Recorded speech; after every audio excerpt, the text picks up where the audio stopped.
Hello, everyone, and welcome once again to Tim's Vinyl Confessions. I'm Tim Durling. I'm joined by my friend Chris Preston from My Rock and Roll Heaven. Hello, Chris. Hey, Tim. Good morning. Great to be here again. Excited to get into this discussion. I'm looking forward to it. Absolutely. And before we do that, though, I want to talk a little bit about something that you were privileged to go see, and that was the Much Yes. Music. Like, tell us a little bit about that. Yeah. So if people don't know, there is a fantastic documentary called 299 Queen Street West that a Canadian filmmaker named Sean Menard, I guess, kind of had been wanting to make this for a long time, and he finally got access to the full Much Music archives and put together this amazing documentary that tells the story of the nation's music station, Much Music, which in Canada, our version of MTV. Yeah. I grew up with it. Tim grew up with it. It shaped my musical tastes for sure. As a kid in a small town in Northern Ontario, I didn't have access to a lot of, different types of music. So, especially the Power Hour. But Yeah. this film was amazing. I was lucky enough to get a ticket to the red carpet gala premiere at Roy Thompson Hall in Toronto.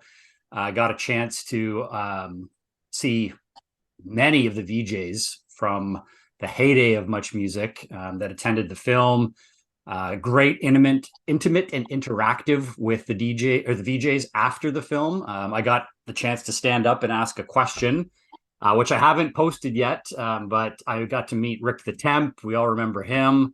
Had a nice chat with him. Finally got to meet Erica M and had a nice chat with her. Steve Anthony was there. Sukyin Lee, Michael Williams, Denise Donlin. The list goes on Yeah. and on. These names, like if you grew up in the 80s in Canada, these names are just going to mean more to you. But yeah, it is Canada's MTV. And folks, like, if Exactly. you're in the States, would be the equivalent of meeting Alan Hunter and Mark Goodman. Not Mark Yeah, Goodman. Mark Yeah, Goodman. Yeah, Mark Goodman, Martha Quinn. Like it's a big deal. And exactly. you're absolutely right, Chris. I mean, just having access to top 40 radio, Much Music exposed my young self to music I would never ever have heard, or in some cases have heard of before most of the world heard of them. U2 comes to mind, REM, not necessarily bands I was into, but when they got big, everybody said, "Oh, this new band." I'm like, they're not new. You don't watch Much Music because they've been Exactly. playing them on Much Music for years. So the Much Music people need to realize was very different from MTV. MTV was slick, polished, planned, right? Scripted. Much Music, anything goes. Moses Znaimer, the genius Yeah. behind it, he just, like, for example, he threw Erica M on air, literally like she was answering phones, and boom, she's on air. And the first few months were rough, but it's one of those things that you have to watch the doc because it takes you through the way he's filmed it. I won't give you any great details because it's really good. The way it's filmed, he walks you through, how it grew, what it did for Canadian music. They were very large supporters of Canadian artists, right? So it pushed so many of them into the spotlight in the mainstream.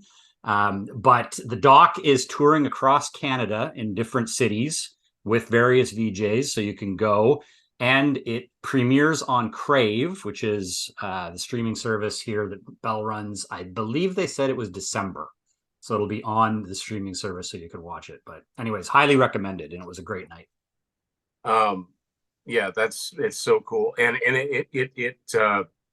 you'd mentioned the Canadian talent. I know I would never have gotten into Rush at such a Yep, young age if it wasn't for Much Music. I never would have heard them hardly. I mean, like maybe you heard like absolutely. one song.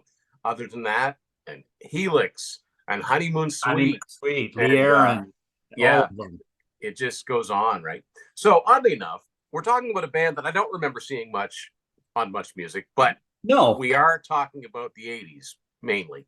Yes. Um, so yeah, we're talking about Survivor, band we both really, really like. I think Chris is a even bigger fan than me. Oh, yeah. And we're going through our Survivor cassette collection. We're going to bury another episode within this episode. So it's like a bonus, it's like a bonus track on for Mike Ladano. This is the Japanese version, right? You get the bonus. So this is like, two episodes in one, so to speak. But yeah, and you might think, well, Survivor, that'd be no problem to get all the Survivor cassettes. No, Ooh, it's tough. it's no problem to find one or two, but to get them all. So yeah, it's actually quite a chore. You wasn't easy. So that's why I'm only now just doing it, because it's taken a long time. Now, oddly enough, the first one we're going to talk about had evaded us both for years. Yep. To the point where, I don't know about you, Chris, but I questioned whether it even existed. I did as well. I did as well. And then within like what, a month, 2 copies popped up on eBay. So it was like, I'm like, so anyway, let's start right there. Let's start with the debut from Survivor from back in '79. They weren't strictly an '80s band. Exactly. 1979 self-titled debut. Let's see what you've got. So just quickly before we get into showing off the cassettes, I have to say Survivor has a special kind of sentimental place with me in terms of, you know, why I like the band and why they're one of my favorite bands. They were my first favorite band. And Eye of the Tiger was my first favorite song. So, you know, it has a whole bunch of nostalgia for me. I was 11 years old when that album came out, and it just really kind of, as a kid who was getting into music, you know, that was the one for me that got me into rock music. So this is going to be a great discussion. Up first, as Tim said, one of the hardest cassettes to find. And I don't think this was released in Canada as a cassette, because I had a hard time finding any Canadian issues. And I'm going to rely on you, Tim. This is one of the few bands, my cassette collection, almost all of my copies are sealed, which is crazy. Yeah. So I'm going to rely on you to show the J cards. Now, in this case, I got you, because mine are unsealed, because I'm usually the sealed guy. But perfect. So the first Survivor album, self-titled debut. Try and get you can see there's the cover. There we go. So mine is sealed, but you can see the shrink wrap is slightly coming off. That is, for those of you who are wondering who that lady is on the front cover, Jim Peterick says that's Kim Basinger. Yeah. Yep. There's the back. So this was released on Scotti Brothers Records. I like this album. I hadn't listened to it in many, many years, and I went back this week as I was getting ready for the episode and was listening to this. It's good. I was reading about the production on it. Ron Nevison was brought in to take over. John Kolodner, the A&R guy, you know, the guy with the big long beard, kind of oversee the project. And unknown to me until recently, Bruce Fairbairn engineered this and was kind of brought in. They took it up to him to get the mix they wanted, I guess, to satisfy Kolodner and the label. So, and I think even Mike Klink is involved in this to some degree. So some big heavy hitters on this. And it was kind of, I guess it was kind of going to be one of, you know, Scotti Brothers, you know, kind of feature albums. Great melodic rock, very different from what they would become, I find. The rhythm section was replaced, as we'll talk about when we get into the next few albums. But Somewhere in America is probably my favorite song on this one. Was a minor hit, I guess, in some regional states in the US. The album overall really didn't do a lot, but it's one of those ones where you go back and listen to it. It sounds very 70s in terms of, you know, what the rock sound is. Oh, I should show you too. Yeah. There's the Punch Out. So it was in the deleted bin for a while, but I'm not going to open it. So we'll rely on Tim to show us the J card, but it's a good start off point for this band. And the songs, again, as we'll talk later, as we get into the later albums, Peterick and Sullivan, one of the most underrated songwriting duos in rock music, period. Yeah, for sure. And this set them on the path, you can see, as we go forward into their career, to that brilliant melodic hard rock. Jim Peterick actually doesn't play keyboards on this. He's on guitars, which is interesting. And I think he sings lead vocals on. Yeah, Love Has Got Me, I think, is the song. I think so. Yeah. Yeah. And he's got a great, I mean, he's a great vocalist as well. The backing vocals with Survivor and the harmonies are excellent. So it's a good album. It's a really good album that kicked off their career, but not in a big way yet. Yeah, it's really interesting how we both looked for years and years for this, and then we each found a copy at the same time. The mine was unsealed. It doesn't have a punch through it, but it is the same. It's the same issue. Might very well be the only issue. I don't know. I think so. Yeah, so there's the J card to mine. Now, some of you may be looking at this thinking, well, that doesn't look like a CBS J card, and it's not. The Scotty Brothers was originally distributed by Atlantic, so this is an Atlantic. Yeah, that's the Warner sticker there. Yeah. So yeah, this was an Atlantic issue, and distributing this, fairly small label, which has gone through a lot of distributors, but for most of us in the 80s, we think of it as being, the CBS tapes, like you and I both. Exactly. Had 2 episodes where we went through our CBS tapes, and I think Survivor featured in both of those. Now, wherever I bought this from came from a place called the Record Bar. Oh, wow. There's the phone number. 1-year tape guarantee. Oh. Any pre-recorded cassette or 8-track purchased from us is guaranteed for 1 year. We'll replace the tape at no extra charge during the first month. After that, there is a 50-cent service charge for each additional month.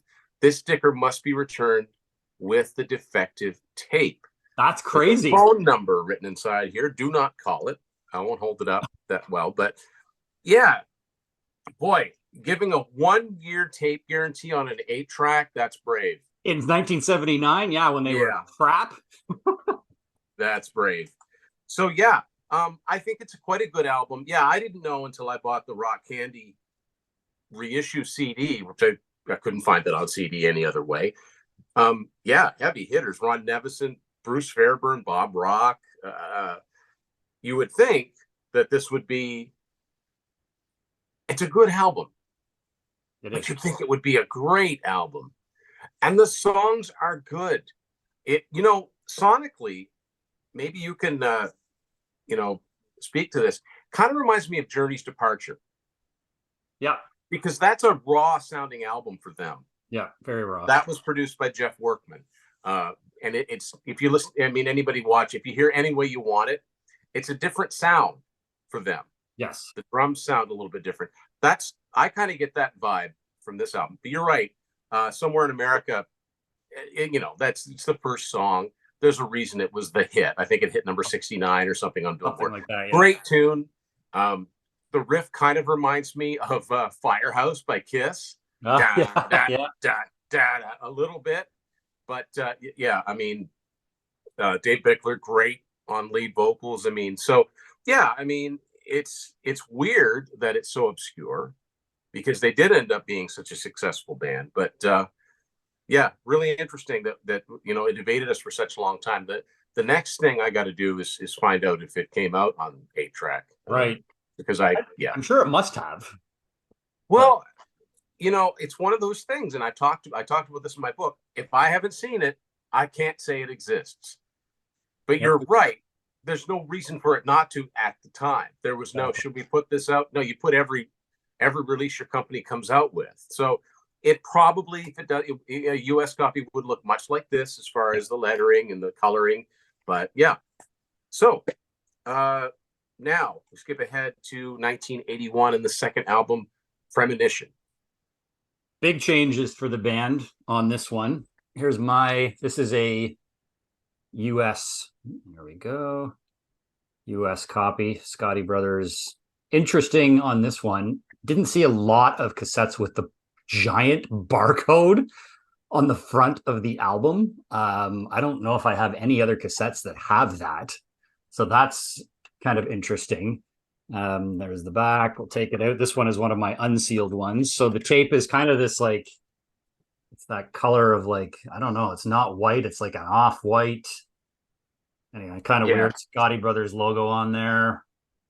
There it is. And the J card itself, nothing on the interior. No liner notes, no credits, etc. No band member listings.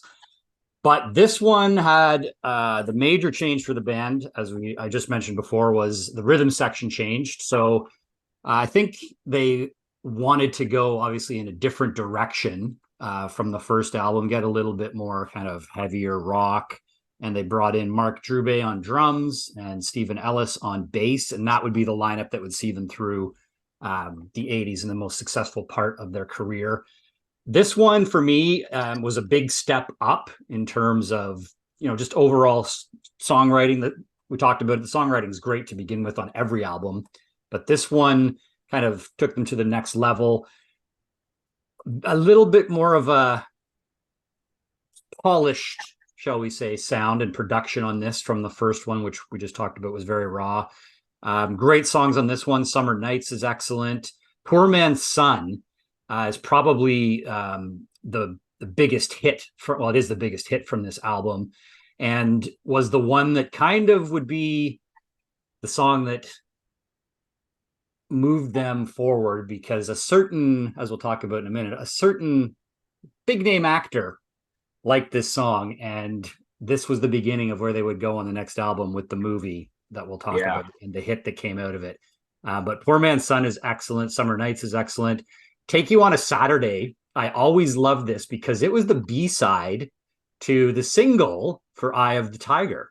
So that's when I first heard that song, was when I bought the 45, and I love it. I think Take You on a Saturday is a great track. So this album, it's funny, the cover of the album is very weird, with the band members doing the like, oh, I see you. I don't know what that is. Yeah. This album is for me, again, one I go back to when I started listening to this band through the catalog this week, and I was really surprised. I'll talk a little bit about a couple of these albums that I hadn't listened to in a while, and when I went back this week and listened to them, I was like, wow, these are really good. I mean, this catalog of this band, I think, is for me one of the best overall catalogs of any rock group that I love, in terms of the songwriting quality, the music itself, the different sounds on each album. Go back and listen to these early Survivor albums, and you'll be surprised at just how good they are. Like, it really says a lot, again, about the Peter Sullivan writing combination and what they were able to do and how they were able to grow. So fantastic album. Check it out for sure. That cassette was a bit hard to find for me. I don't know if it was for you, Tim, but it was another one that was not particularly easy. And again, I didn't find a Canadian copy. My early ones are all US. Yeah, there's a pattern there for sure. There are some bands that are not strictly American, but they really only were big in their home country. So therefore it is really, really tough to find Canadian versions of some of these. I think I've got the same copy as you, the exact same copy. And yeah, this is your typical, US CBS cassette at the time, where it would have the logo, and it would say whatever the sub label was, stereo cassette, whether it was, in this case, it's Scotty Brothers, whether it was Epic or Kirshner or Columbia. But yeah, the tape is exactly the same. One thing I find interesting, there's a lot of song titles that rhyme on this. There's Chevy Nights, Summer Nights, that's true. Lights, and there's even Light of 1,000 Smiles. And mine's got, I think, the original case where it's got like this textured thing, and it's got CBS. Yeah, mine's not the original case. Now, I wonder, this is the only copy I can see. I don't know if it was reissued. It might have been reissued when Scotty Brothers reissued, like, under different distribution in the 90s. Right. But this is the only early copy I can find. I have to wonder, though, if there is a version before it switched from Atlantic to CBS distribution. There might be a version that looks more like this. Maybe, yeah. Yep. I always ask, does anybody out there know? Nobody ever seems to, but here we go. Yeah, it's a great album. Poor Man's Son is an amazing song. And I got to tell you, I know it's a formula, because it's the same reason that I love Hold the Line by Toto, or Jane by Jefferson Starship, or Fantasy by Aldo Nova. If you've got some heavy guitar chords with the keyboard over top of it, it pretty much reels me in every time. 100%. I love the sound of the drums, though, on this album. Very different. I think it's really, really cool. I love, just the simplest, the end of it when Drew Bass switches to the ride cymbal. Yeah, it peaked at 33 on Billboard. It was their first top 40 single. And yeah, it was the song that Stallone heard and went to Tony Scotti and said, I want that band to come up with a theme for my next Rocky movie, which is Rocky 3, which leads us to, I know, an album that means a lot to Chris, so I'll let him take it away.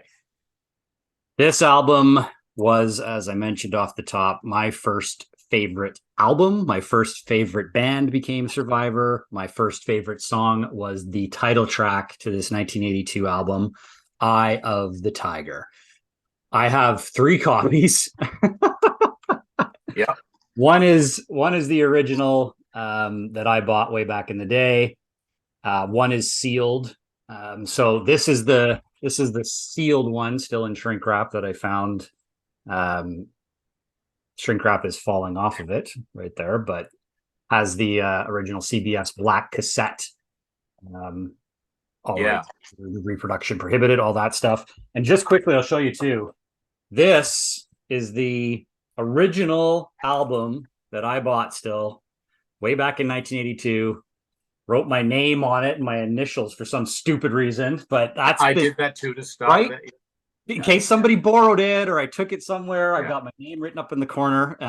Anyways, so this album, with their biggest hit to date, the title track, was #1 everywhere. Canada, the US, multiple countries around the world.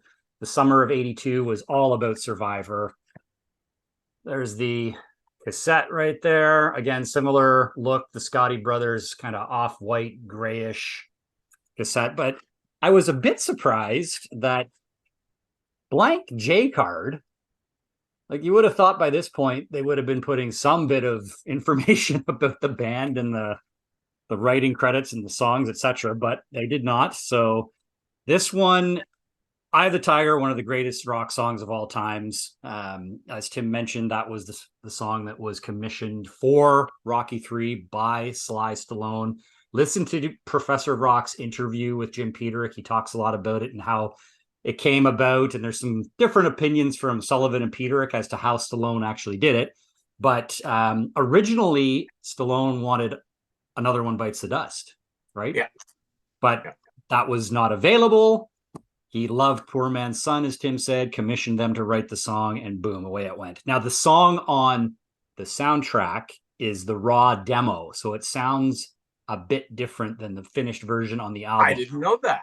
Yes, go back and watch the opening credits of Rocky 3, where Eye of the Tiger plays over it. It's raw. It's the original demo that they did, and that was what was put into the movie. And then is that on the set? Is that the version that's on the soundtrack? That I don't know. I'd be curious. I don't have the soundtrack. I'd have to listen to it. I'll find it, but I'm not sure. That's a good question. But in the actual film, it's the demo of the song, and then they went back and polished it up and finished it in the studio. Would kind of make sense because the soundtrack, I believe, was on Liberty record. Yeah. So it kind of makes sense, but was a different version. That's really interesting. And it's so obvious now. We've all heard Eye of the Tiger a million times, but those opening stabs were meant to be punches. Yeah. That's why he wanted Another One Bites the Dust, right? Yeah. And to all credit to those guys,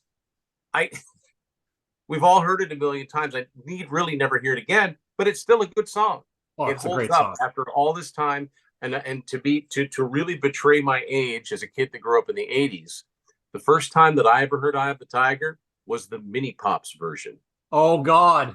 Because my sister had like the first 2 or 3 Mini Pops albums. And that was too. Like my favorite song that was on the Mini Pops cassette. That's obviously I heard the real version too, but I think the first time it came to me was that way. But yeah, I've got the same version. I have seen reissues, the chromium dioxide. I have seen that. That's about the only Canadian one I've seen. That the oldest one. Right. But this is I've got the same version that Chris has with the bigger writing. Although yours, the one that you showed, is interesting because it actually has an exposed screw. Because a lot of these older tapes were just glued together. Yeah, like exactly. Yeah. So, And actually, we're not. Well, let's talk about the album a little bit. I love "Feels Like Love." I think Yes. that's a fantastic song. I think American the one that Heartbeat. really matters should have been a single. American Heartbeat's a weird one. It was a top 20 single for them, but I've never heard it on the radio. I've never ever heard it on the radio. It's kind of Yeah, weird you're that there's right. no guitar in it whatsoever. It's all keys. Yeah. It's kind of a neat song, but yeah, it's just interesting. Like, and then there's a song on it called "Ever Since the World Began," which Tommy Shaw did a cover of in 1987, Oh, cool. and I think it's this song that Jimmy Jameson did a cover of. Oh, interesting. So yeah, this, obviously this was still Dave Bickler on vocals. Children of the Night is a great track too. Hesitation Dance is a kind of a heavier. Hesitation Dance is almost, just for a split second, you almost get like AC/DC vibes. Yeah. And so yeah, it's a good album. It's more than just the one song. And it wasn't until I found the vinyl until I realized that you could see the silhouette of the band in the Tiger's eyes. Yeah. It's one of the albums. So I'll be honest, when I was a kid playing this album, I don't think I ever listened to side 2 because side 1 played, Eye of the Tiger would play, and then I'd usually let the rest of the record go for side 1. But I don't remember ever listening to side 2 until going back years later and taking a run through the whole album. That's when I was like, wow, because side 2 has great songs on it. Like you mentioned, Ever Since the World Began and the Children of the Night, which there was actually a video for as well. I have to say too, that this was the beginning for me of like really listening to what the guitars sounded like. Frankie Sullivan is such an excellent guitarist. Yeah, never hear about him. Never hear about him. He always plays just the right thing. Right. There's no, he's not one of those guys with the crazy flourish and the, he's not a speed, solo. You don't get any of that with Survivor, but it's such consistently good guitar work throughout all of these albums. And I think he's really underrated as a guitarist. You don't mention Frankie Sullivan ever when you're talking about great 80s rock guitarists. Yeah. And to me, he should be mentioned up there with the Neil Seans and the Steve Lukather. Yeah. Keith Scott, a lot like Keith Scott, right? Like Keith Scott with Bryan Adams. Exactly. Very, very underrated. Yeah, exactly. So as we go through into some of the later albums too, I think he just gets better and better. Yeah. So we're also going to veer off a little bit. This is where that hidden episode comes in, because Chris and I both have very, very not a band you'd think of for this era, but I'll let Chris show his Eye of the Tiger 8-track. Yeah. There it is. Yeah. So I was really, really excited when I found this a couple of years ago now, because I'm a completist when it comes to collections, and my favorite bands, I want to get every album on all the formats. So this album is one of the very few. I have a couple others that I have every format that it was released on, obviously 8-track, cassette, CD, vinyl. This is like near mint. It looks like it hasn't even been played. I was going to say yours is in better shape than mine. Yeah, and this is an original. This is 82 CBS, but a Columbia House. Yep. This is the Columbia House issue. This very, 8-tracks, you'd always get that bubbling. There's a little bit on it and a little bit on the back. But other than that, this thing's mint. And it actually, I've listened to it. It plays. I have a little 8-track player that I bought. And it plays, and it sounds pretty good. That's awesome. So that's the exact same version I've got. It's the same issue. Mine's got a little bit more bubbling on it. And I will say, yes, this is a Columbia House issue, but it's not an RCO. No. They use this kind of weird numbering system here, but there is a version. You can see it on Discogs that has the 38062. So you can find a version that's got the actual CBS catalog number. So it was released to retail, but any version of it is fine with me. I've actually seen a Canadian Columbia House version of it too, which looks more like this. Okay. But yeah, I was happy to add this to my collection, and it's actually got a little bit of production credits on the back. Yeah, and I had forgotten that it's engineered by Mike Klink. Yeah, Went that's on to big things with Guns N' Roses. yeah. And the track listing, it's mixed up a little bit, but I've seen worse. Yeah, So yeah, so there you go. Um, yeah, so you'd think at this point, Survivor, we're off to the races, right? absolutely. The next album we're going to talk about, honestly, I didn't even know existed until the year 2000. And there's a reason why I found out about it, because it was I got a book on 45 picture sleeves. And in between Eye of the Tiger, American Heartbeat, and I think The Moment of Truth, there was a single called Caught in the Game. And it You're had a like, what? 1983 date. And I'm like, Huh? what album is that from? I honestly did not know of this album's existence until the year 2000. So we'll let Chris talk about the 1983 Survivor album that completely tanked for some reason. This one tanked similarly to Tim. I didn't know about it either because I thought it went right from Premonition to Eye of the Tiger. And it's 1983's Caught in the Game. Yeah. This one, I guess they rushed it out. Try and get you a good shot there. Camera's being finicky. But this one was, I guess, rushed out by the label for whatever reason and completely bombed. I'll be honest, it did. So my copy is sealed. CBS Records cassette holder there. The case, there's a number written in on the back by someone. So I got a bunch of CBS cassettes that are sealed from a guy who worked at CBS Records Canada, and he was selling off a bunch of his collection. So that's why I have so many. That is so cool. That is so Yeah, cool. Tim, I quite honestly, I could have spent my salary Yeah. from what he had, and multiple copies too. This was a couple years ago.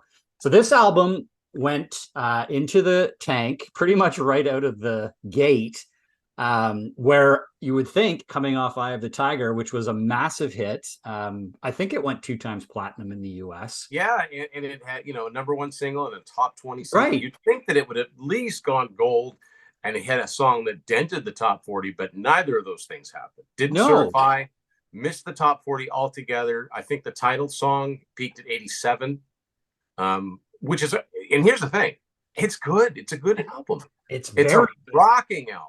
So I went back, I messaged you earlier in the week, I think, and said, man, I had forgotten completely about this album and how great it is. There are so many amazing songs on this album, including the title track, which they did do a video for, which it's kind of like this casino-ish type theme. It's not bad. It's not bad. Cool. Yeah. For 1983, for what videos were better than Separate Ways. 100%, which funny that, Journey, Survivor, Foreigner, all these bands kind of very similar in that era. And, Journey had obviously a massive album in 1983, and this one went into the toilet. But the title track is so good. There's great rock songs on here. There's great ballads on here.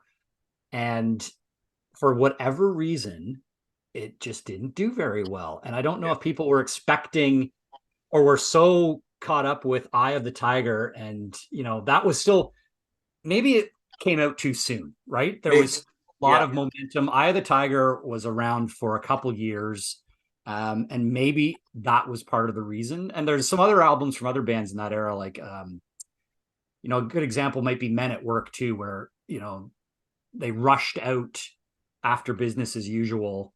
Cargo, I think it was Cargo, right? And it did okay, but again, kind of got lost. And then their third album, Two Hearts, just went off. It was over. Exactly. Just like that. But this one, production by Frankie Sullivan. I'm going to rely on Tim to show off, if he has an unsealed copy, the J card. Yeah, this one is, it all of a sudden vaulted for me up my rankings. If you're going to rank Survivor albums from favorite to least favorite, this one this past week really surprised me in terms of, I remembered how good it was, and it's back up there near the top for me. So unfortunate, but you know what? It set them up nicely. Some things happened on this album or after this album that led them to big things in 1984. with Dave Bickler having vocal issues and being kind of jettisoned from the band, and we had a new guy come in on the next album. But love this one for sure. Yeah, it's a really weird situation of a band that, was really big for about 5 years, and the idea of there being this hidden album, and it's not like it was some unreleased thing that was on a previous label. Right. No, they were still on Scotty Brothers CBS Records, but they just put this album out that just went nowhere. So this is the first time that we've got different copies. So mine's a US copy. Oh, with the song titles written on there like that. that was typical of the era for CBS, Yeah. right? Yeah, and very, very similar. This is what you'd expect on a CBS cassette from the US. Yeah, writing slightly different. Yeah, and the back cover. Yeah, they're using the impact font.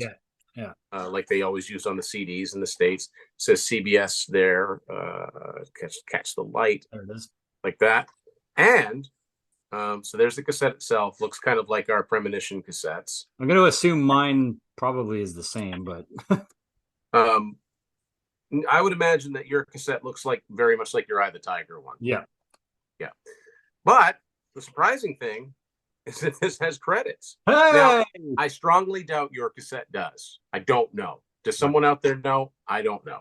I'm not opening. It's got credits. And one of my favorite songs on here is the song Slander. The second to last track. I think that's a really, really catchy. It's not heavy, but it's heavier. It's heavy for Survivor, and it features some really cool background vocals from Kevin Cronin from REO Speedway. I love the guitar in it. Frankie kind of cuts loose at the end of that. It's got some cool harmony guitar parts, but yeah. I think Richard Page from Mr. Mister is involved on some. Yeah. You find him singing background vocals for all time. Toto, yeah, Motley Crue. I think that, yeah. Richard Page singing "Consider That Mr. Dead." Yeah, him and Bob Carlyle and all. Anyway, yeah, but that's another story.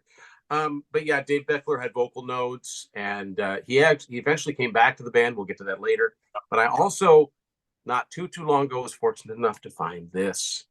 Oh man, which is even more rare than the Eye of the Tiger. This is a U.S. That's fantastic. Columbia House 8-track of "Caught in the Game." And what I like about this is that a lot of these RCOs, Columbia House used this blue border around it. And it just so happens it fits so well with this cover art. It does, exactly. It doesn't always. It's like the Chromium 2 cassettes, which we talked about at length. Sometimes you'd get an album art that it fit really well with. But yeah, that's in great shape. It's in good condition. It's not bad. It's got a little bit of bubbling on it, but not much. So yeah, this is produced by Frankie Sullivan, engineered by Mike Klink. There you go. And the song titles are all mixed up. Was Ron Nevison involved in that one at all? I don't think so. This is Frankie Sullivan, Mike Klink, and Jim Peterick are the only. I think we're one album away from that. So I didn't realize, I think, for a long time, because you don't have access to all this information. You don't think of it in the 80s. Right. I don't know when I realized Survivor had two different singers. I don't. And when you listen to Dave Bickler and you listen to Jimmy Jameson, they don't sound alike. No. But they sound close enough to sing this type of music that it's not an automatic, hey, that's someone different. It's almost like if someone were to listen to like Chicago, if they were to listen to this song, what's the song called? Right. Will You Still Love Me from '86 with Jason Scheff on vocals. Yeah. It sounds an awful lot like Peter Cetera. Absolutely. So if you didn't see him, you might just think, well, that's just another Peter Cetera Chicago song. Yeah, that's a good point. It's a good point. So sadly missed, I think, one of the greatest rock singers of all time. Absolutely. Gone way too soon. Back, I believe, yeah. Just one of those guys that could sing the telephone book and make it sound good. Jimmy Jameson. His range. He started out in a band called, I believe they were called Target. Oh, there's Cobra too after Target, maybe? It was Target, who were on A&M, and then Cobra, who were on CBS. They were both, I think, heavier bands than Survivor. Yes. And the funny thing about Jimmy is that I think he was from Memphis. Something Memphis like or Nashville. And he talks with the Tennessee accent, but he doesn't sing one. No. Beautiful melodic rock vocals. And the first time I heard him, didn't know it was a different singer, but I remember seeing the video for The Moment of Truth, which is from the first Karate Kid movie, Yes. summer 1984. It wasn't a hit, but I do remember seeing the video. And I mean, I love the Karate Kid, so I was, paying a lot of attention. But actually, that soundtrack was on Casablanca, which is kind of funny. That is funny. So you can find the single to The Moment of Truth, but it's got the Casablanca logo on it, which is kind of weird because that's late period for that label. But anyway, I digress. We're going to get to the first album that Jimmy Jamison did with Survivor, and boy, is it a good one. Talking about Vital Signs. This one, I could talk the rest of the day about Vital Signs. Jimmy Jamison comes in, his vocal range is unbelievable. Watch the Professor of Rock interview that Jim Peterick did with Professor of Rock. He talks a lot about Jimmy Jamison and just how special he was in terms of obviously a great human being too, but his voice. Vital Signs, released in 1984, coming off the debacle that was Caught in the Game. Mine is a sealed copy on CBS Records Canada. So this is one of the ones I got from the gentleman who worked there. I have this on CD and on vinyl. Tim, you would know whether an 8-track was issued. I don't know if it was. I don't know of any 8-tracks past Caught in the Game, but I don't see any reason why this one and the one that followed wouldn't RCO, be time period wise and based on other bands that did. But I can't say for sure. It wouldn't surprise me to someday discover that this exists as an RCO. Right. I don't know. This is, in my opinion, one of the best albums of the 80s. In terms of melodic hard rock, I think this is kind of like a blueprint for that genre. The songwriting is excellent. This was a big hit. There's hit singles on this, but it's one of those albums that I say you can play from start to finish, and every song is good. I think every song on this album could have been a single. Right. That's exactly how good it is. All killer, no filler. The singles, I Can't Hold Back, High on You, Search is Over, obviously, was huge. First Night is fantastic. First Night was a single, but it wasn't a top 40 single. Right, exactly. The big hits were obviously High on You, Search is Over, and Can't Hold Back. But High on You, I still, when it comes on the radio and that opening keyboard riff. Just perfection. It's just, there are perfect songs, and that's one of them. So is I Can't Hold Back. I Can't Hold Back. And I will. I talk a lot. Oh, sorry. It's so good. We're going to be like, wow, we're both like, can't wait to talk about this album. But like High on You for me is a top 10 80s melodic rock song. The Search is Over. I love power ballads. This to me really isn't a power ballad in terms of like if you compare it with like what the 80s melodic hard rock metal power ballads were. Search is Over for me is the quintessential, as I used to call them back in the day, slow song. Yeah. The performance of Jimmy Jamison vocally on The Search is Over, I think, is one of the best vocal performances on a song in rock music in terms of a ballad. It's pure perfection. First Night we talked about, excellent. The B-side, Popular Girl, Everlasting. It's the singer, not the song. Oh my God. Like this album is Broken Promises should have been a single. Broken Promises. Yes, absolutely. Yeah. It's a top 10 album for me. It really showcases, this is when I think Peterick and Sullivan hit their kind of songwriting zenith in terms of putting together something, coming off of an album that didn't perform well, that was very good in terms of the quality of the music.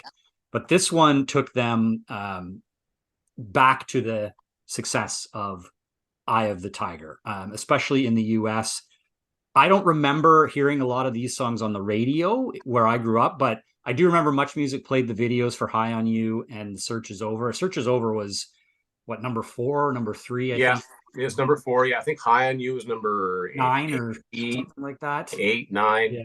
I Can't Hold Back was like 13, but this was 1984, and 1984 was an amazing year for music. So there was a lot of competition. Absolutely. And this one produced by Ron Nevison, who produced a couple of their albums in the mid 80s.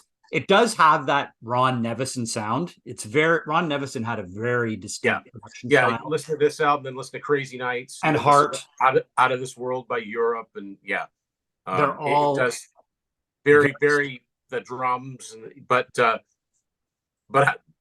I like that sound. So do I. And for this type of music, it works. Absolutely. Like they're very keyboard heavy in terms of, when they all the way through their career, but they hit this era with Nevison in the mid 80s. But there's a lot of albums that I have problems with going back to now. Like a good example for me is Europe, The Final Countdown. I can't listen to that album anymore. I just can't do it. To me, it sounds so dated. But this one, I don't know what it is. It's their albums in particular. The keyboard sounds, yes, they're prominent. And people who kind of don't like that would be like, oh my God, this is, it's way too many keyboards in this stuff. But it fits so well with the songs and the arrangements. He gets a really good, I love the drum sounds that he gets. Yes. And they kind of provide the bottom end. That's something that, and I'm a big Europe fan, but The Final Countdown doesn't have that big bottom ended drum sound. It does not. And maybe that's one of the reasons why it hasn't, production wise, it hasn't held up. But, this album doesn't get, even though it was a platinum album, was a successful album. And first of all, it's amazing that they were able to pull this off, because usually when a band stumbles like that, not just having an album that flopped, but losing your lead singer, that's it. Exactly. And they could never get back on the treadmill. They came back big. Like that, the odds against that happening, you think about it now, yeah, they did this album and then they did that album, but they remained successful, and they put an album out that solidified the fact they were not a one-hit wonder. They had 3 big hit singles off of this album.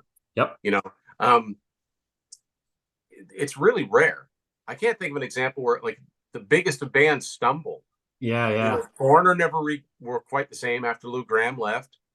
When like Bobby Kimball left Toto, they were never the same.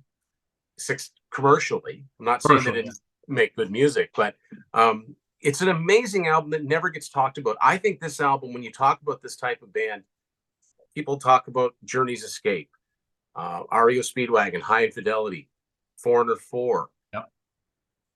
This is right up there, and it's not better. Needs to be in the conversation. It's such a listenable album. It's effortlessly enjoyable. Broken Promises is like could have been an amazing. I get Whitesnake vibes, to be honest with you. Yeah, I can hear that. A little bit of like Fool for Your Lovin', that sort of thing. You talk about influencing the melodic hard rock. Listen to Popular Girl, folks. And then listen to something like I'd Die For You by Bon Jovi. Dun, dun, dun, dun, dun, dun, dun. Like, I hear it.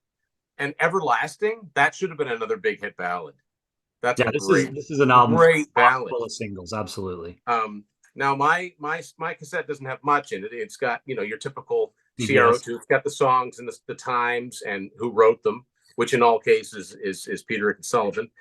Cassette looks a little bit different, which makes me think this is an original issue. The writing is a little bit bigger than normal. Yeah. And it's in gold. So there's probably another version of this that's like more in silver and a smaller print. That's Canadian issue? Is that a Canadian issue? It's Canadian, yeah. It's the same as yours. So that's this is what its innards look like. Is the spine on yours the same? Mine has the CBS. No, but I don't know if this doesn't say CBS anywhere on it. So this is probably not the original case. Gotcha. Okay, so this would be. Yeah, gotcha. But a great album, and talk about keeping the momentum up.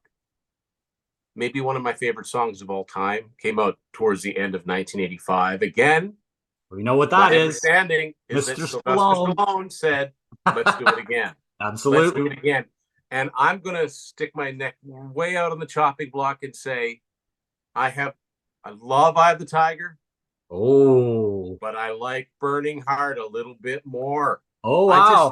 I just think it is an amazing. I'm not an exercise guy, but it almost makes me want to work out. Absolutely. It just gets me every single time. And, it's one of those radio songs. It comes up, and I'm like, I'm in. I'm there. Let's do it. That was a number 2 hit, right? At the end of the song, you're thinking, okay, I guess there's no solo on this. Like it's like, oh yeah, there's a solo. They just saved it for the end. I love it. I love it. I love it. I love it. Number two It should have been number one. should have been number Do you know what one. held it out? Do you know which song held it out? I can't remember. Okay, I'm gonna guess, given the time period, this is late '85. I'm gonna guess it was something like "That's What Friends Are For." Oh God, you're probably right. I'm guessing, or it might have been a Whitney Houston song. I don't know. It was stiff competition, but it's a pretty rocking song to go all the way to number two. Oh, it's a great song. Great song. Jimmy Jameson just killing it vocally, and yeah, but I love the middle section where it's down to the hi hats and that little bass, that little bass run. Like there's just genius. And oddly enough, it never made a Survivor studio album. Yeah, well, you would think it would have been on one of them, right? Like in that But era. I think it's because it was so long. You know, it was almost a year before the next album came up. But still, they should have stuck it on the end, and I think they might have been able to keep going for a couple more years as far as having, you know, gold and platinum albums. But they haven't stopped putting out great albums. So it's interesting there, in terms of like that song and the singles, so they had big hits from this album that were top 10 in the US and Canada. And I think people, I don't want to say this, but maybe to a certain degree, they're almost like a singles band. You know what I mean? In terms of people bought the singles, the album, like I would have expected Vital Signs to be 3-4 times platinum. Given the fact that it had 3 big singles on it, like that should have been, you know, it's interesting to think about maybe what would have happened if they'd signed to Columbia. Right. I don't know, because Scotty Brothers was this smaller label. They switched distributors. I think, according to Peterick, if I'm remembering this correctly, the liner notes from the first album, they thought they were going to be signed to Atlantic. Right. Which is like the rock label, right? Absolutely. You know, and Peterick has said to him, he thought like Foreigner were they were the band, and he wanted a band like that. But they ended up switched over to the subsidiary. So I don't know. You know, even though I remember seeing the album and I certainly remember hearing the songs, this album more than any other, this should have been a big, big album. This should have been that one that. This should have been like High Infidelity or Escape, the one that, the other album sold this and that one that sold like this, but didn't quite happen that way. They're just, I guess, to your point about Scotty Brothers and the small label, like you would see a lot of marketing and push and everything from the big labels, right? And that didn't happen with these Survivor albums, right? You didn't see that. It wasn't in your face, I guess, in terms of the other guys. Think it might have been a little bit like similar to another band I love in this genre, Night Ranger. Because they were on MCA, but they were on Camel. Good point. They were on the smaller, you know, so they might not have had the big muscle, but the push, even though they did very similar when you think about it, and very similar time period. Very had similar. 4 or 5 big hit singles, and then to the world went away. But they did so. But anyway, 1986 rolls around, and yet another, I think, fine album comes out. Also, I want to mention something that Premonition did bring into it, even though it had a weird album cover. It introduced the Survivor logo. Oh yeah, we have to mention that for sure. So, you know, all iconic that logo, the signature looking thing. And so 1986, I think was around October. The next album came out, and I think Chris and I probably have the same copies. So my copy is a sealed one again as well, from the gentleman at CBS Records, When Seconds Count. This is a Canadian CBS edition. I always liked that. Well, past Premonition, these are great album covers. Vital Signs was great, right, with kind of the medical ECG, and this one kind of the futuristic looking front cover. Song listings are on the front. I always figured that was supposed to be a clock of some kind. Yeah, it looks like it. It's, you know, in relation to the When Seconds Count, it's a futuristic looking clock. There's the CrO2, chromium dioxide. Back, and on the spine, the CBS logo right there. And in case you all missed it, check out the episodes that Chris and Jackson and I did going through our CBS cassettes, because we talk about, not only do we talk about the old yellowish looking ones from Canada, but also the CrO2s. Exactly. So this one, coming off huge success of Vital Signs, Another record produced by Ron Nevison. Frankie Sullivan was involved in the production as well. It's got that, continuing the melodic rock sound from Vital Signs that they established with Jimmy Jamison, his amazing voice. This one didn't do as well commercially. I think it's up there in terms of, overall quality of song. A couple singles or three. I think there were 3 singles issued. Is This Love is the big hit from this one. Yeah, it was number 9. That was another top 10. Another top 10 hit. You'd think they were on their way again. This album didn't hit the top 40, nor did it certify. Which is shocking because... Again, it's like caught in the game. How do you go from a double platinum to Right. an album that doesn't even go gold? Never mind an album that doesn't go gold that still has a top 10 single. Again, like you were saying, people are buying the singles. Yeah, I don't get it because that was the lead single. Yeah. And top 10, I think it was, very, in terms of comparison to the songs on Vital Signs, it continued that style. Jimmy Jamison is great on this whole album, and that song is one of my favorites still. And the dynamics. Yeah. I try and sing that chorus. Is this love? Like, you can't. I don't know how his vocal from range. Those, like, and then at the end, it goes up it goes up a step. It goes even higher. Anyway. He could hit notes that, to your point, like when you think his back, sense of dynamics and phrasing, and he just made it sound effortless. Absolutely. And there's a great ballad on here that was a single. Man Against the World is excellent. How Much Love is a great song.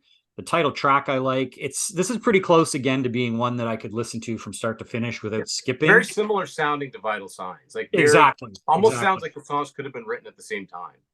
Yeah, you know what? They might have done that. They might have had a batch that they did. It's still good. It's just it's very similar production wise. So I don't get to your point about like this had a top 10 hit on it. How Much Love was a hit. Man Against the World was a hit. Multiple singles from an album in 1986 where this genre was kind of, going through a bit of a transition, I think. And we'll get into that when we talk about the next album and what happened with the bands like Survivor, like Foreigner, like even Journey to a degree. There was definitely a shift that happened. And I think it was starting to happen here. Yes. And oddly enough, it was the bands that I think bands like Survivor had an influence on. They did that suffered a little bit. I'd throw 38 Special into that mix too. Yep. Yeah, so it's we'll get into it with the next album, but this one to me is when you line up albums in the 80s by rock artists, like back-to-back quality albums. This ranks for me in terms of a 1-2 punch. Yeah. Of I could take both of these, Vital Signs and When Seconds Count, and sit down and listen to them, right through from start to finish and be like, wow, what a great couple of albums these are. So I'm curious to see I've got the same copy that you do. Interesting, they went with the black instead of the white this time. A little bit of credits, a little bit more credits than Vital Signs had. And this is what the cassette looked like, pretty typical of its time for Canadian cassette. The 2 other songs on here that I think, How Much Love, I remember hearing that on the radio once. I remember thinking I like it, but it almost sounds like they're trying to redo Is This Love. It's very, very similar. Yeah. I Keep It Right Here is a good mid-tempo song. Odd that they put it as the second track. Is This Love was that was the smart choice for the first thing. I mean, you can't miss. I think the title song is really good, and I love the background vocals from Tommy Shaw. Oh yeah. You can really hear that. I mean, I read the name in the credits. I'm like, well, where's he? And then I listened to the title song. I'm like, there he is. So yeah, that high kind of In Good Faith is another really good ballad. But I think one of the best songs on here they stuck at the very end. Can't Let You Go. That's a fantastic song, and that should have been a single too. So yeah, I mean, for a lot of these bands, and I've said this many times, very few bands are able to keep the momentum up. Yeah. And for sometimes bands have their time and then it's not their time anymore. And right around 87, 88, like you were saying, Foreigner was kind of self-induced in a way because Inside Information, I don't think is that great an album, but it still went platinum and it still had 2 top 10 singles. They just didn't tour it. Yeah, exactly. Because Mick and Lou weren't getting along. REO Speedwagon went downhill. Yep. Toto weren't selling anymore.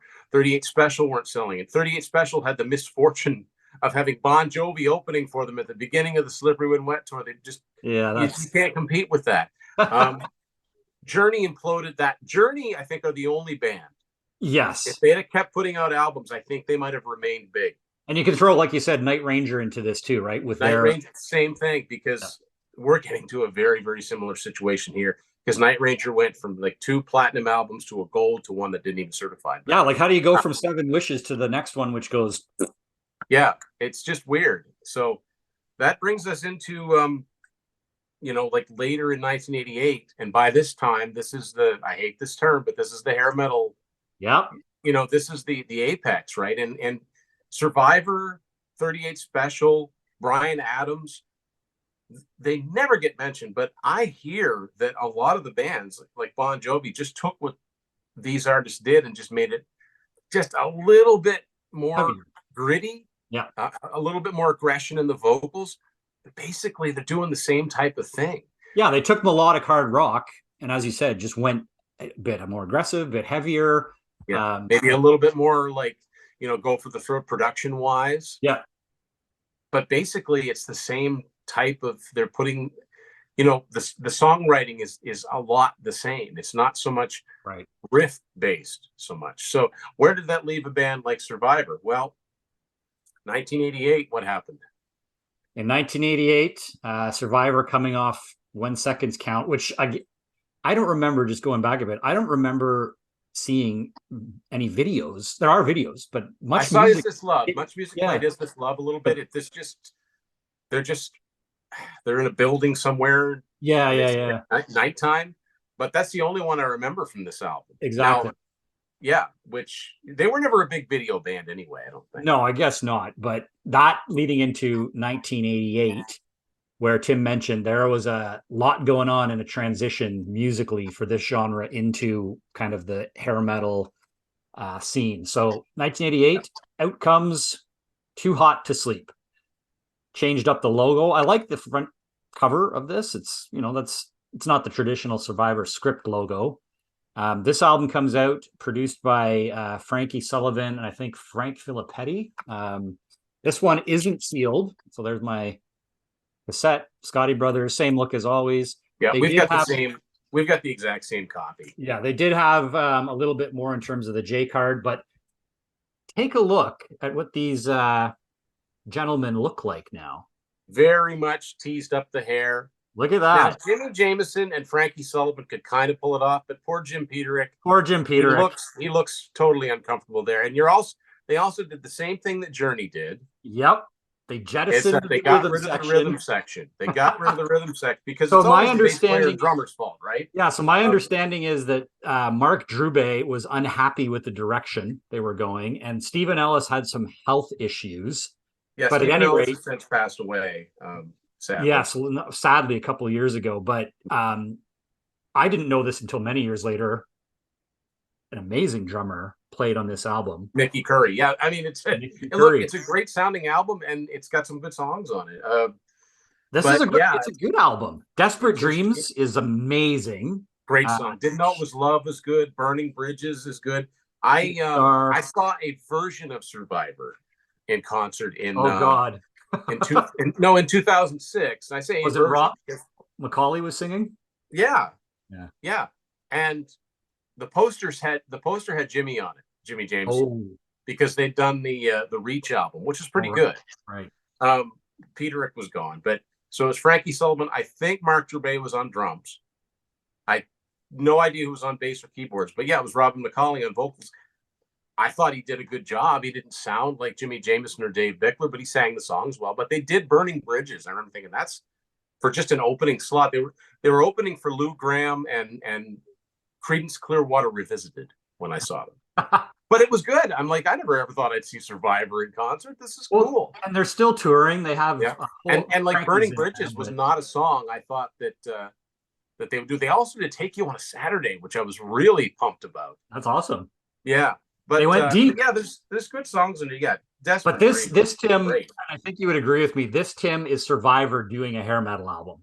they're doing their best to sound a little bit Right, the tougher. guitars are very of the era. Yeah, The sound of the songs is of the era. The look, as we just said, is of yeah. the era. Like Didn't Frankie Know It Was Sullivan Love with was the really good. I yeah. think that was the single. I think there's a video for that song.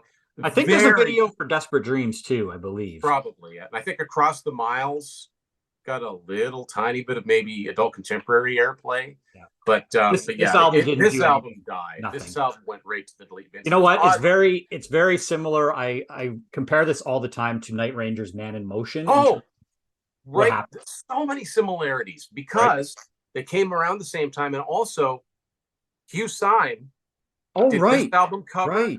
and did Man in Motion. They're very similar album covers. So Absolutely. you get the feeling that they both came to him around the same time and basically got the same type of thing, you know? Yeah. But and both of those albums ended up in the delete bins. And I love Man in Motion's my favorite Night Ranger album. Wow. That I says a know lot. that's a bold claim, Because but Seven I Wishes is love so it. spectacular. Seven Wishes is great. No, look, I could talk Night Ranger for days, but this is not my favorite Survivor album. But there's No. nothing wrong with it. No, it's a good There's album. nothing wrong with it. It's just it came out at the wrong time, and like I said, it just wasn't their time anymore. No. This genre, so if you look at this, what was happening, especially in the video era, right? This genre with Survivor, Toto, Night Ranger, REO Speedwagon, Foreigner, they were not, they didn't have the look, right? They were not music Even video. Kansas around this time Yeah. were attempting that with the Right. two MCA albums, and they were great albums, but yeah, they Yeah. just video shone a light on some of these bands, and you look at them and go, Whoa. wow. 30 Day Is that what Special you guys, too. There's is another that one. what you guys look like? Yeah, exactly. Exactly. Like the one for me that really stands out is like the REO Speedwagons of the era, right? With trying to do videos that were slick. You can't stick those guys into that style of music video and expect it to be. You need to have, you almost need like an external storyline, and you see a little bit of the band. Right. Unfortunately, it counts for something. It does. Exactly. But I this listened to this point- yesterday and it's great. Yeah, by this point, I mean, obviously their legacy of several hits. I mean, some labels will put out a band, an album called Greatest Hits where they had barely half of one. Yeah. But Survivor could put out an album called Greatest Hits and mean it. So now this is going to get interesting because Chris has something I don't have. But let's start with the 1989 Greatest Hits. Yep. So in 1989, after the bombing of Too Hot to Sleep, out comes the first Survivor Greatest Hits album. We got the same version. Yeah. So this is a CBS Canadian edition. I don't know really. I don't like this front cover particularly, like the artwork. Yeah, I don't know what it's supposed to be. I don't know if it's supposed to be a map, and I've got it on vinyl, and I still don't know what it is. Oh, you have it on vinyl? Well, man. Yeah, this is one of the. I think it's German. I have a German version with that cover. It's the last CRO2 I have. I think if you go watch it, this is the newest one that I hold up. Yeah, I think you're right. Aha. Now we do have a different version because somehow mine lasted into the Clear Cassette era. But now I bought this used and it was really cheap, and I read in the description why it was really cheap. You may notice it's not rewound completely. Oh yeah, it's stuck. It's stuck. Like I literally can't rewind it. Oh, that sucks. Yeah. But yeah, and it's like the inner it's kind of hard to read. Yeah, I don't like it at all. I don't like what but for a 10-song album, it's all killer, no filler. Yeah, they definitely, if you want to recommend to someone, hey, who hasn't listened to Survivor much, if you want to give them like this is just Survivor a quick little look. And I mean, you can look at it and go, I know that. High on You, I know that. I can't. Oh yeah, I know that. Is This Love Burning Heart? And a lot of people I think would say, oh, I forgot they did all of those songs. I just knew Eye of the Tiger. So, nothing from the first album, nothing from Caught in the Game, for obvious reasons. Yeah, but they did. But it has Burning Heart, which is useful. Very useful. So and then I think it was right around that time that Scotti Brothers wasn't distributed by CBS anymore. I think starting in like 91, 92, they'd switched to BMG distribution, if I'm not mistaken. So oddly enough, when I got into Survivor, but when I never actually owned anything by them until 96. Oh, wow. And I found the CD version of the very last cassette we have to talk about because I don't have it on cassette, but Ah. Chris does. So this is just a recent edition in the past month. There was a second greatest hits released that looks like Yeah. this. I remember finding that and being very excited about it. And I listened to that a lot. Yeah, so this one I have on CD as Yeah. well. And this one, I think, other than the fact that it doesn't have Desperate Dreams or anything from Too Hot to Sleep, I think this is a superior greatest hits. I would agree with you. I don't know what the J card. I can see the J card has details on it from just There's a looking. great write up inside the CD. I can't think of the guy's name, but there is a good write up inside of it. Yeah, it looks like it. And this one is released. The copy I got, and I'd never. It's Volcano Entertainment, manufactured by Zomba Recording. It's a U.S. copy on Yeah. Volcano, and it's 1993.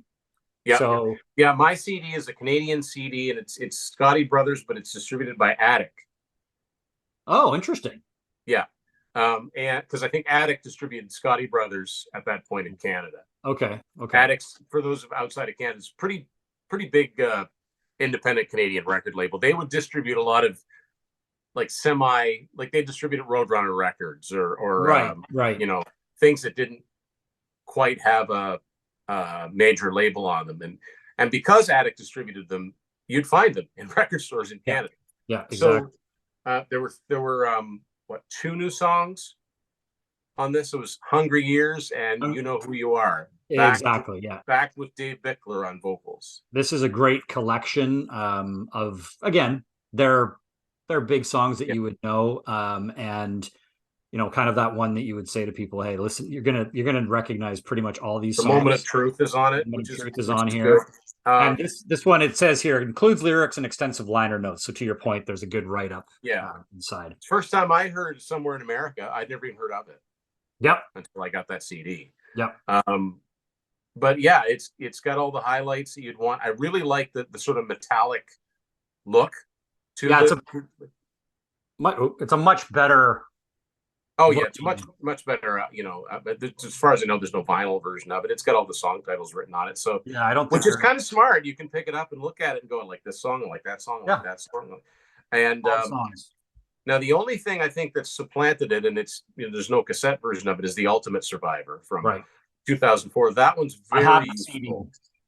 Yeah, that one's very useful because it's got their version of Rockin' Into the Night. Yep. It's got Rebel Girl. It's got Caught in the Game. So yeah, but it is the Ultimate Survivor hit. Yeah, it is. If you want a Survivor fix, I would say get the Ultimate Survivor, but you would be well served to get that 93 greatest hits too. Do you know, Tim, if they issued a copy of Reach on cassette? I doubt it, right? I looked, and I also looked at Jimmy Jameson's Survivor Empires, which he put out in 1999, which is a pretty good album. I tried to find a version that said Survivor on it, but I couldn't. I've just got one in his name, but it's a pretty good album. And Reach is a pretty good album too, but it's a shame that Peter, Rick, and Sullivan are still, after all this time, estranged and they can't get it together again. But no, as far as I know, that 93 greatest hits, that's all you're going to find on cassette. So I think that, between the two of us, I think we've done a pretty good job of going through the Survivor cassettes. And at this point in time, I can say that that's all the Survivor 8 tracks, just the two of them. But again, because it's CBS, because Columbia House was a part of CBS, it really wouldn't surprise me to find Vital Signs and maybe even One Second Count, because I've got Toto Fahrenheit and Journey Raised on Radio on 8 track. Yeah, it's got to be on 8 track. Even the Final Countdown. Right. So why wouldn't When Seconds Count? By the time that Too Hot to Sleep came out, probably not. But Journey's greatest hits came out in November '88. I don't know. Yeah, it's hard to say. That's one of those. We might never know, but I think we're pretty safe to say, unless you're a completist and you want to get all those soundtracks that they were on, I think this is it for Survivor on cassette. Was there a cassette? I doubt it, but cassette singles were not quite there yet for Burning Heart. I wonder if there was. Probably not for Burning Heart, but if anything, I would think that There might have been some Too Hot to Sleep. From Too Hot to Sleep, because I think the earliest cassette singles I've ever seen have been from like starting with '87. I've seen ones like from Permanent Vacation. Yes. And but just let me look real quick while we're talking about this. So let's start with Didn't Know It Was Love. And again, it's only as good as Discogs is only as good as how well. There it is. Yeah, Didn't Know It Was Love was a cassette single. Oh, there you go. The basically the cover of it is just the album, except that it's upright and not horizontal. Okay. And the B-side was Rhythm of the City, another good song actually. Absolutely. And Across the Miles was a single. Burning Bridges was the yeah, there it is. Oh my goodness. They literally so this is what it says, Across the Miles. Oh, no That's way. the only difference. I'm gonna have to hunt those down. Was upright. And Desperate Dreams seems to, let me see here. Must have been, because that was all I see is a promo CD, actually. Interesting. But yeah, there are a couple Survivor cassette singles. That's kind of interesting because you wouldn't think of them as a cassette single type band, but no. But yeah, so excellent. So Chris, thanks for doing that. This was a lot of fun. Oh, what a blast. And I know this is a band that means a lot to you, and I like them too. And the only other thing I'd like to say about Survivor is that, you know, I like Foreigner, and I like Heart, and I like REO Speedwagon. They don't necessarily have the best albums from start to finish, or certainly not all of them. No. But Survivor's albums are really good start to finish. There's more songs that you might discover you like by them than just the ones that you hear on the radio. So they're worth checking out if you can find the albums. If nothing else, I would say get that Ultimate Survivor CD and remind yourself they weren't just Eye of the Tiger. And you know, for a good 4 or 5 year period, they had a lot of hit singles, and you know, it's fun, it's positive, it just puts me in a good mood, and it's got plenty of guitar, and you can really hurt your throat trying to match Jameson. Don't sing along with Jimmy, you will injure yourself. Yeah. It's not for the faint of heart. But no. So Chris, what is you know, what's going on with you? I'm going to give you the floor here. So what's new for My Rock and Roll Heaven, and where can people find you? And absolutely, thank you. So My Rock and Roll Heaven at Rock These Tweets on Twitter. I am very active, or X, I guess, as we call it now. Very active there, posting tons of stuff, a lot of, you know, classic rock, a lot of 80s, but also I really love the new music that's out there. There are a ton of great new rock bands, so you can find lots of information about them on X when you follow me. My Rock and Roll Heaven on Instagram as well. I've got some stuff coming up. I'm kind of like the hired gun on various shows and podcasts, which I love. So I'll continue to do that. A lot of stuff to post with shows upcoming. I went to the Canada's Rock of Fame induction ceremony. So I've got some more stuff to post on that, which was an amazing time. Shows coming up, an intimate and interactive with Lee Aaron. So I'll be doing a little rundown on that. Off to see Mammoth WVH with Nita Strauss, which I'm doing the meet and greet with Nita. So I'll be sharing my experiences with that. Yeah, lots of great music out there. If you love hard rock, melodic rock, hair metal, new rock music, come follow me on those platforms. And I'm happy to, you know, share my love of rock music with whoever wants me to be on their show. And I appreciate Tim having me back to talk Survivor. As he said, one of my favorite bands, has a great sentimental attachment to me as well. So this was a fun episode running through. I think, as you said, Tim, that's the complete cassette collection that we just ran through with Survivor. I think so. Yeah. A lot of fun. So looking forward to the next one. And thanks again for having me. It was a great time. Appreciate it. Oh, yeah. And as Joe Elliott likes to say, and there will be a next time. And there will be a next time. Yeah. So thanks a lot, Chris. And thanks a lot, everybody, for watching this episode of Tim's Final Confessions. And go listen to some Survivor. Do it now.